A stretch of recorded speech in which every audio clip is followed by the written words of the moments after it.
Vamos a ver lo que es la corriente eléctrica. En este caso, a diferencia de los temas anteriores donde hemos visto pues una rama de la electricidad que se llama electroestática, ahora vamos a ver otra rama que se llama electrodinámica. La electrodinámica consiste en el movimiento de lo que es las partículas cargadas, en este caso los electrones, a través de un medio conductor.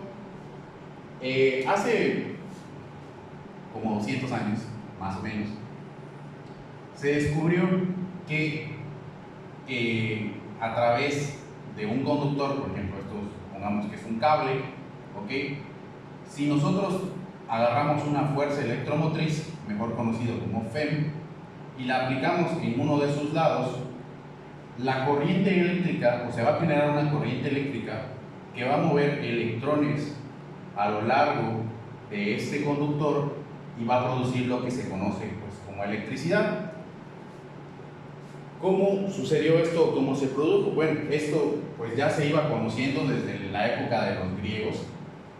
Los griegos básicamente descubrieron un principio que frotando el ámbar es lo que sale de los árboles, la resina de los árboles, contra lana, ¿sí? Ellos obtenían una pequeña carga eléctrica, en este caso era electroestática.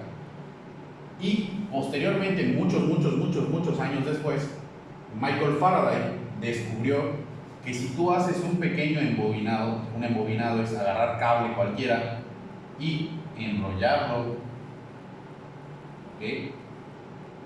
De esta manera, teniendo aquí dos extremos, y agarramos un imán, ¿okay? Un imán, y este imán lo hacemos dependiendo de los polos, de la manera en la que esté magnetizado, lo hacemos girar dentro de este embobinado, o sea, dentro de este alambre enrollado, vamos a producir una carga eléctrica o una corriente eléctrica moviendo, que va a empezar a mover los electrones. El campo electromagnético lo que va a hacer es mover los electrones dentro de este embobinado y producir lo que se conoce como una carga eléctrica. Este es el principio básico de un generador eléctrico. Básicamente un generador eléctrico lo que es un embobinado de cobre, es decir, un alambre de cobre enrollado sobre el cual o dentro del cual se hace girar un magneto o un imán. En este caso, la corriente eléctrica se mide en una unidad llamada amperios.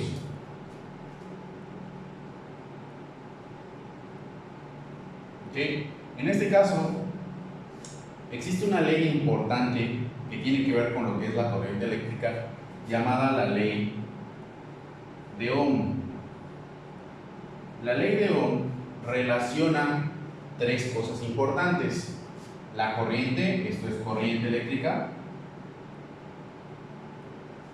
el potencial eléctrico medido en volts; y lo que es la resistencia eléctrica medido en ohms. ¿Ok? En este caso, ¿qué es cada cosa? Y esto es muy importante pues para la ley de Ohm. La corriente eléctrica, pues ya lo explicamos, es básicamente la cantidad de electrones que fluyen por un conductor. O sea, a más cantidad de electrones que fluyen por un conductor, más cantidad de corriente habrá. Es como en lo que se conoce como un flujo, vamos a decirlo así. En el agua, a mayor corriente de agua, es como un río, mayor corriente, más fuerza lleva el agua. Lo mismo aquí, a mayor cantidad de electrones, más fuerza lleva la corriente, vamos a decirlo así. El potencial eléctrico es un poquito complicado de explicar, porque esto es más fácil apreciarlo en lo que es las baterías o en los celulares, en todo ese tipo de cosas. Nosotros cuando agarramos una batería, por ejemplo, una batería normal, de las convencionales,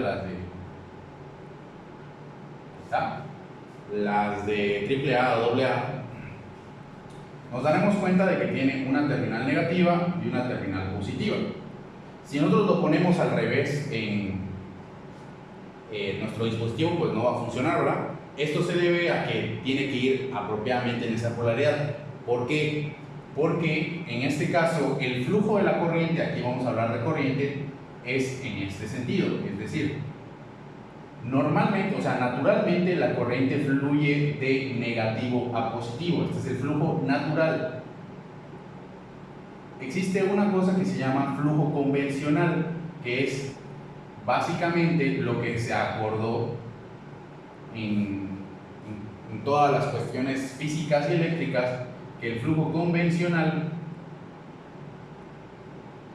es de positivo a negativo. Toda la gente, si ustedes preguntan cómo fluye la energía de una batería, siempre o por lo general les voy a decir de positivo a negativo, aunque no sea verdad. El flujo natural, o sea, la realidad de las cosas como es en la naturaleza, es de negativo a positivo.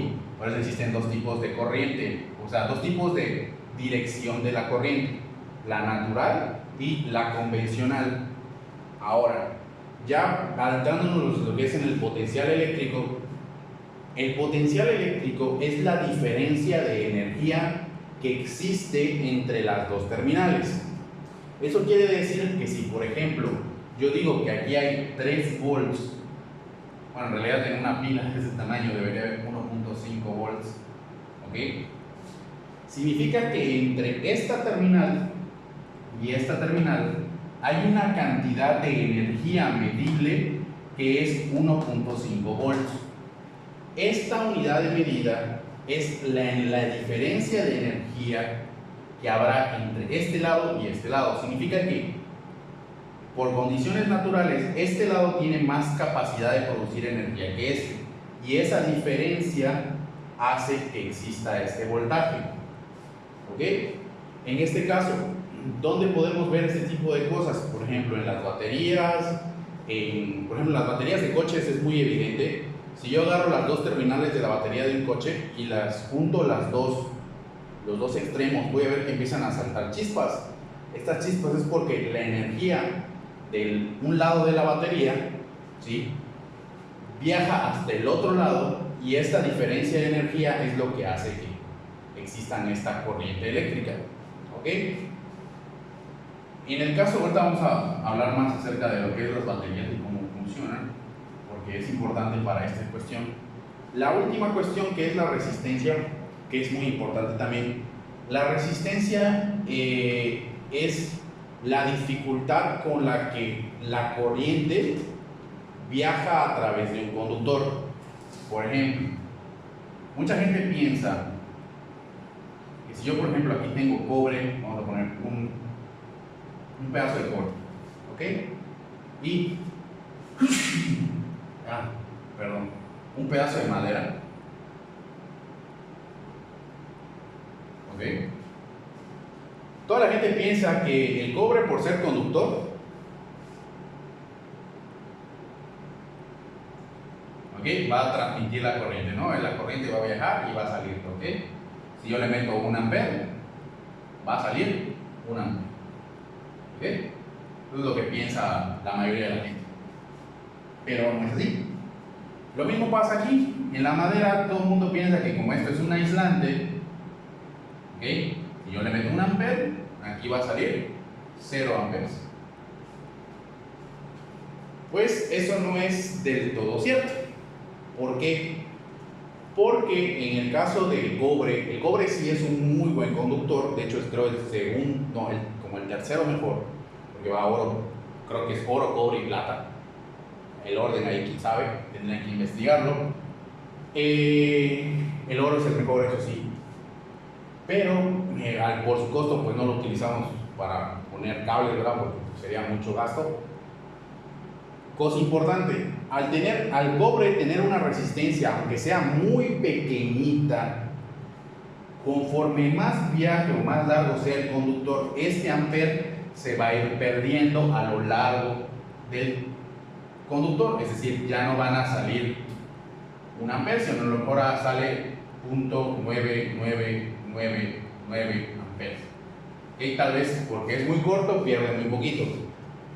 Conforme más viaje en el conductor, o sea en el cobre, más va a ir perdiendo. Es por eso que cuestión de la comisión, o sea, de la CFE, ustedes ven que en ciertos lugares de Campeche hay lo que se conoce como subestaciones. Las subestaciones lo que hacen es que agarran la corriente que llega y la vuelven a incrementar de tal manera en que si, por ejemplo, yo mandé 1 amper y me llegan 0.9, lo vuelvo a convertir en 1 amper.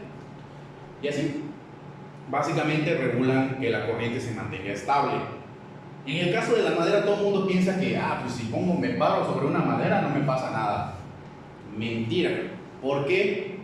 Porque si yo incremento lo suficiente el voltaje, la madera ya no va a ser un aislante. Lo que tiene la madera es mucha resistencia, es decir, este tiene poca resistencia y este tiene mucha resistencia.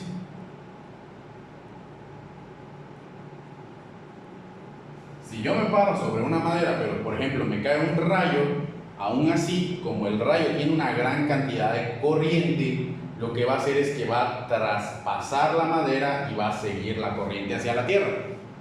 En el caso de, aquí lo pueden ver muy sencillo, por ejemplo, cuando le cae un rayo a un árbol, aún así se quema. Eso se debe a que pues, la madera tiene agua adentro, o sea, los árboles tienen agua adentro, conducen la electricidad, pero aún así la madera no es un aislante perfecto.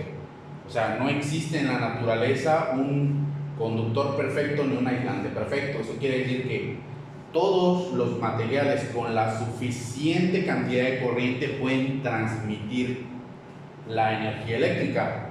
Por ejemplo, si yo pongo 2 pedazos de metal separados por una distancia lo suficiente y yo agarro, es una carita, yo agarro y lo conecto a una fuente de alimentación, ¿ok?